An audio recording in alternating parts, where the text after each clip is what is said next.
네, 오늘은 성경지를 살펴보는 사복음서 세 번째 시간입니다. 지난주에는 예수님의 탄생에서부터 예루살렘에서 부모님과 헤어지는 그 예수님의 생활을 살펴보았습니다. 잠시 지난주에 한 내용을 잠시 살펴보면 예수님은 우리가 잘 아는 것처럼 구약의 예언대로 베들레헴에서 탄생을 하셨습니다. 머물 곳이 없어서 양의 우리에서 탄생을 하셨고 목자들과 동방 박사들의 환영을 받았지만 헤롯 왕의 위협으로 유대에서 계시지 못하고 애굽으로 피신을 하게 됩니다. 애굽에서 약 2년 동안 살아가시다가 헤롯 왕이 죽었다는 천사의 소식을 듣고 유대 땅으로 돌아오지만 헤롯의 아들이 유대 땅을 다스린다는 그 소식을 듣고 유대에서 나사렛으로 가십니다. 성경은 예수님과 마리아 그리고 요셉이 나사렛으로 가신 이유가 구약의 말씀을 또 성취하기 위해서였다고 말씀합니다. 예수님은 나사렛에서 아버지와 함께 목수의 일을 배우며 살아갔습니다.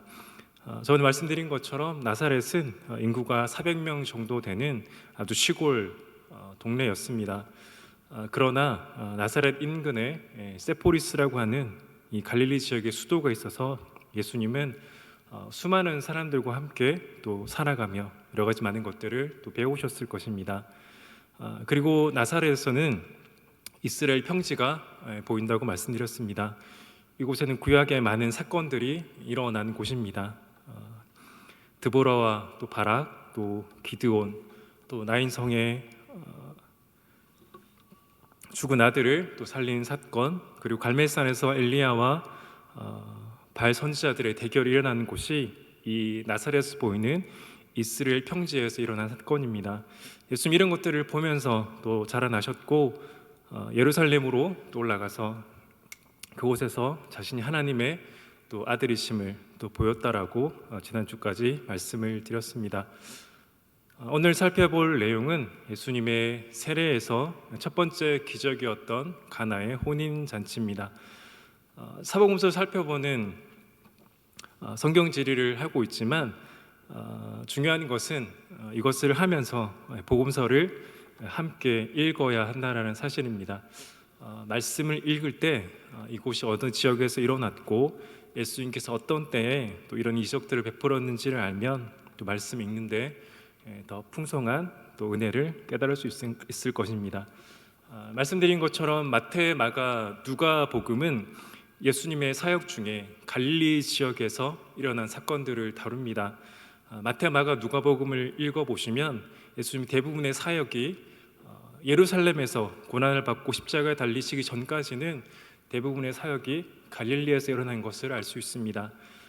그러나 요한복음은 갈릴리에서 이런 사건은 거의 다루지 않고 예루살렘과 또 사마리아, 유대 지역에서 일어난 사건을 6월절을 기준으로 다루는 것을 알 수 있습니다.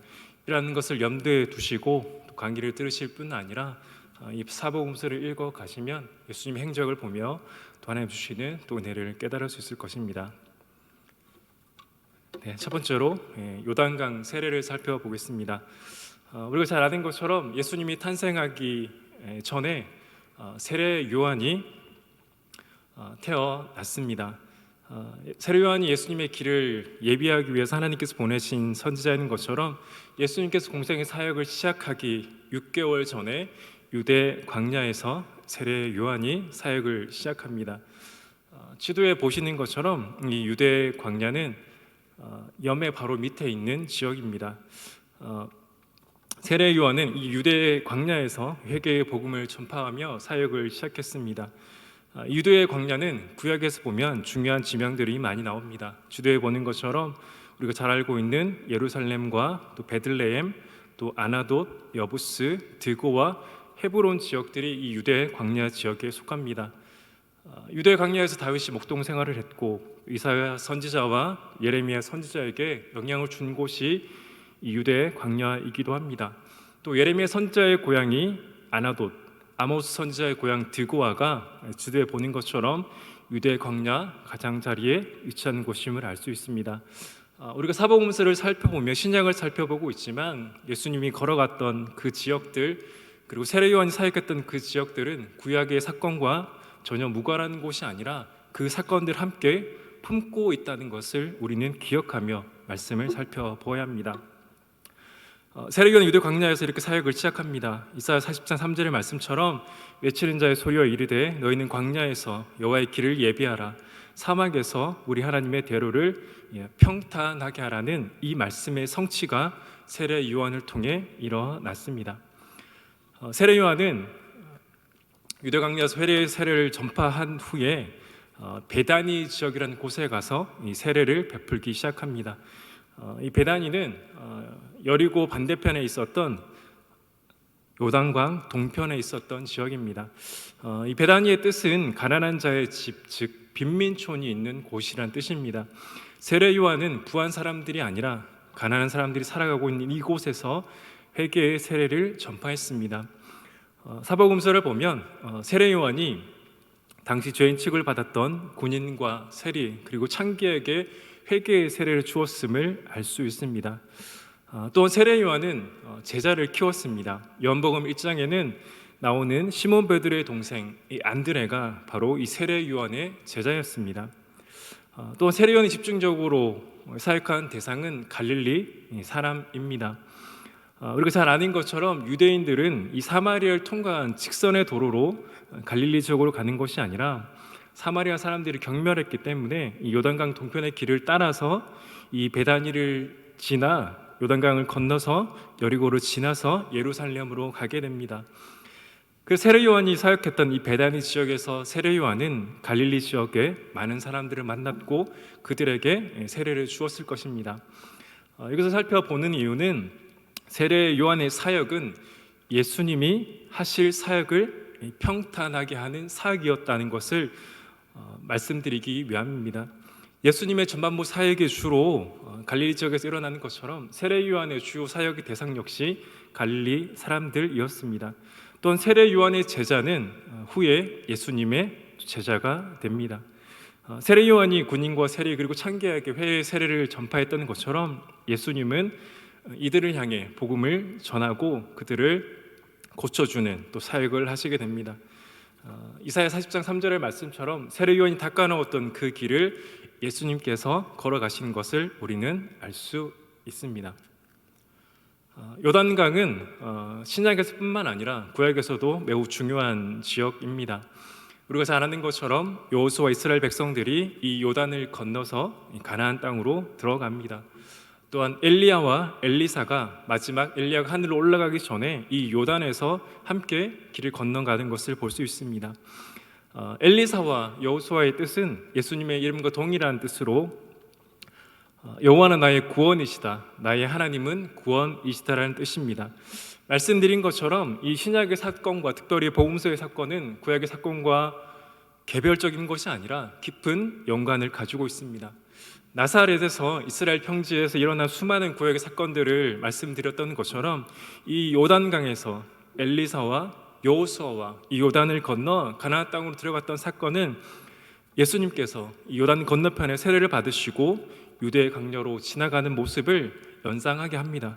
특별히 이들의 이름의 뜻이 여호와는 나의 구원이시다, 나의 하나님은 구원이시라는 뜻처럼 하나님의 구원을 드러내는 예표가 엘리사였고 여호수아였음을 우리는 구약 성경을 통해서 알 수 있습니다. 이제 예수님은 세례 요한에게 세례를 받으십니다. 자신에게 세례를 받으러 온 예수님에게 세례 요한은 자신이 세례를 받아야 될 터인데 어떻게 주님께서 세례를 받고자 하십니까? 라고 한 것을 우리는 알 수 있습니다. 그런 예수님은 회개의 세례를 받은 것이 아니라 성령의 세례를 받습니다. 그래서 마태복음 3장 16절 17절은 이는 내 사랑하는 아들이요 내 기뻐하는 자라는 하나님의 영광이 예수님께 세례를 받으실 때 이곳에서 드러남을 볼 수 있습니다. 하나님의 음성이 들리는 사건은 후에 변화산에서 베드로, 요한과 야고보가 변화산에서 예수님과 함께 있을 때 하나님의 음성이 들렸던 것, 하나님의 영광이 드러난 사건을 다시 한번 보게 됩니다. 예수님 이렇게 세례 요한에게 요단강의 세례를 받으시고 유대 광야 지역으로 넘어가게 됩니다. 이 광야 시험은 예수님께서 공생의 사역을 시작하기 전 마지막 시험입니다. 이 요단강 건너편에서 세례를 받으신 예수님은 이 요단강을 건너 가나안 땅으로 들어갑니다. 여호수아와 엘리사가 이 요단을 건너 가나안 땅으로 들어갔던 것처럼 예수님께서 세례를 받으시고 광야로 들어가십니다. 예수님이 광야에서 우리가 잘 아는 것처럼 40일 동안 밤과 낮으로 금식을 하십니다. 이 광야 지역은 우리가 잘 아는 것처럼 사막이라고 생각하시면 됩니다. 이 사막의 지역인 유대 광야에서 예수님은 40일 낮과 밤으로 금식을 하신 후에 사탄에게 시험을 받으십니다. 예수님 세 가지 시험을 받으시는데요. 첫 번째는 돌을 빵으로 바꾸는 시험, 두 번째는 높은 산으로 데려가 천하만국과 영광을 보여주며 사탄에게 경배하라는 시험, 세 번째는 예루살렘 성전 꼭대기로 데려가 많은 사람들이 보는 데서 자신의 능력을 나타내라는 사탄의 시험을 받습니다. 예수님이 사탄의 시험에 앞서 하나님의 말씀으로 사탄을 이기신 것을 알 수 있습니다. 사실 예수님은 하나님의 말씀이 아니라 마귀를, 사탄을 이길 수 있는 하나님이셨습니다. 그러나 예수님은 그곳에서 하나님의 말씀을 통해 사탄의 괴계를 승리하시고 이제 갈릴리 지역으로 가시게 됩니다. 특별히 예수님께서 인용한 말씀은 모세가 가나안 땅을 앞두고 모압 평지에 사신 한 그 말씀의 설교를 가지고 설교 말씀 중에 말씀을 인용하여 사단에게 승리하는 것을 알 수 있습니다. 이를 통해 우리가 기억할 수 있는 것은 어떠한 시험 가운데 예수님께서 하나님 말씀을 통해 승리하시는 것처럼 우리 역시 우리를 시험하는 그 사탄의 시험 가운데 하나님 말씀으로 승리할 수 있음을 예수님께서 보여주신 사건입니다. 예수님께서 시험 받으신 이 광야는 말씀드린 것처럼 사막의 지형으로 먹을 것도 없고 잘 것도 없었던 곳입니다. 이스라엘 백성들이 광야에서 40년간 시험을 받았던 것처럼 예수님 이곳에서 40일간 시험을 받으시며 하나님 말씀으로 이 모든 시험을 이기시고 이제부터 본격적인 사역의 자리로 들어가시기 위한 준비를 하십니다. 이제 유대 광야에서 시험을 받으신 예수님은 갈릴리 지역으로 가게 됩니다. 마태복음 4장 12절과 13절은 예수께서 요한이 잡혔음을 들으시고 갈릴리로 물러나셨다가 나사렛을 떠나 스불론과 납달리 지경 해변에 있는 가버나움에 가서 사셨다라고 말합니다. 사도 세례 요한은 우리가 잘 아는 것처럼 헤롯에게 잡힙니다. 잡히고 난 후에 이제 세례 요한의 사역이 끝이 나고 예수님이 본격적인 사역이 시작되는 것을 알 수 있습니다. 갈릴리 지역으로 가셨다가 고향이었던 나사렛을 떠나시고 가버나움으로 가십니다. 이 가버나움은 예수님의 갈릴리 사역 가운데 가장 많은 일들이 일어나는 곳입니다. 갈릴리 호수 근처에 있는 곳으로 많은 사건들이 우리 살펴본 후에 계속해서 함께 살펴보도록 하겠습니다. 이렇게 갈릴리에서 나사렛 지나서 가버나움을 가시는 길에 예수님이 제자인 나다나엘을 부르시는 장면이 나옵니다. 요한복음 1장 44절은 예수님께서 나다나엘을 만나시고 그가 예수님 믿는 또 사건이 이 갈릴리에서 가버나움으로 가는 길에 일어났음을 알 수 있습니다. 이제 오늘 마지막으로 살펴볼 것은 가나의 혼인 잔치입니다. 이 가나의 혼인 잔치는 요한이 기록하는 것처럼 예수님께서 행하신 첫 번째 기적입니다. 요한복음 2장 1절을 보면 사흘째 되던 날 갈릴리 가나에 혼례가 있어 예수의 어머니도 거기 계셨다라고 말합니다. 이 가나의 혼인잔치의 기록은 마태, 마가, 누가는 기록하지 않고 사도 요한만 기록한 독특한 사건입니다. 특별히 2장 1절은 혼례가 있어 예수의 어머니도 거기 계셨다라고 말합니다. 당시 문화는 가족들의 행사에는 가족들이 함께 참여하는 것이 당연한 것이었습니다. 요한이 정확하게 밝히고 있지는 않지만 아마 이 혼례는 예수님의 친척의 결혼이었을 것입니다. 그리고 예수님의 어머니 마리아도 그곳에서 이 포도주를 대접하는 어떤 일에 책임이 있었던 것 같습니다. 요한복음 2장을 읽어보시면 예수님의 어머니 마리아가 예수님께 포도주가 떨어졌다는 말을 하게 됩니다. 그 마리아의 말에 예수님은 여자여 나와 무슨 상관이 있나이까 라고 말합니다.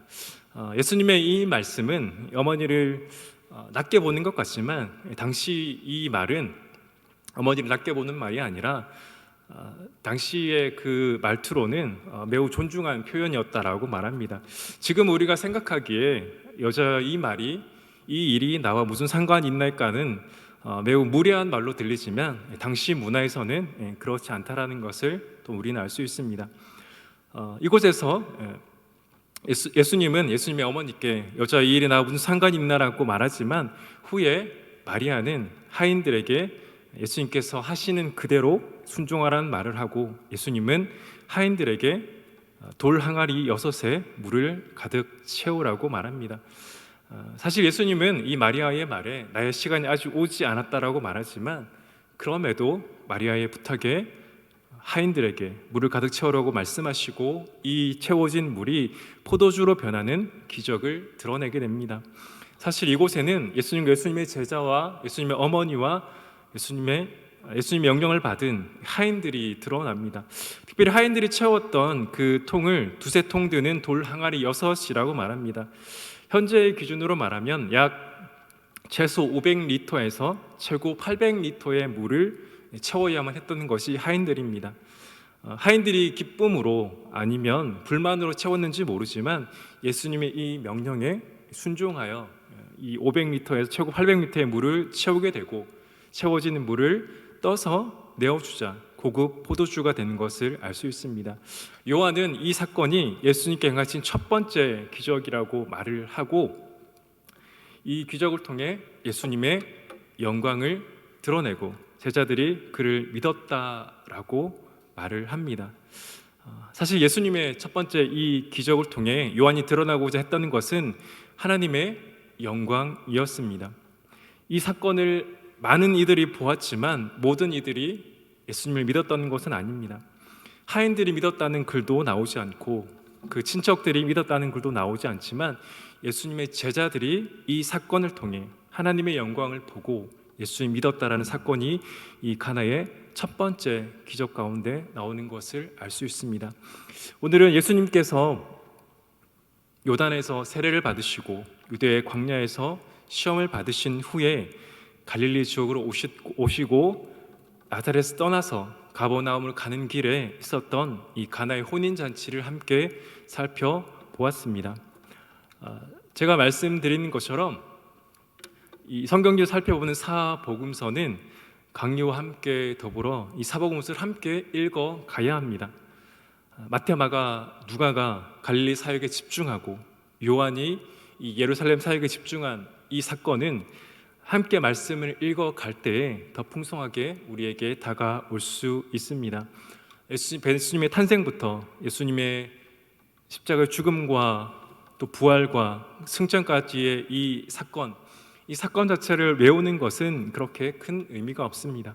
하나님의 말씀을 읽어가며 일어났던 그 사건에 주는 이 풍성한 의미를 이 강의와 함께 그리고 함께 사복음서를 읽어가며 하나님 주시는 이 풍성한 또 은혜를 깨닫기를 간절히 원합니다.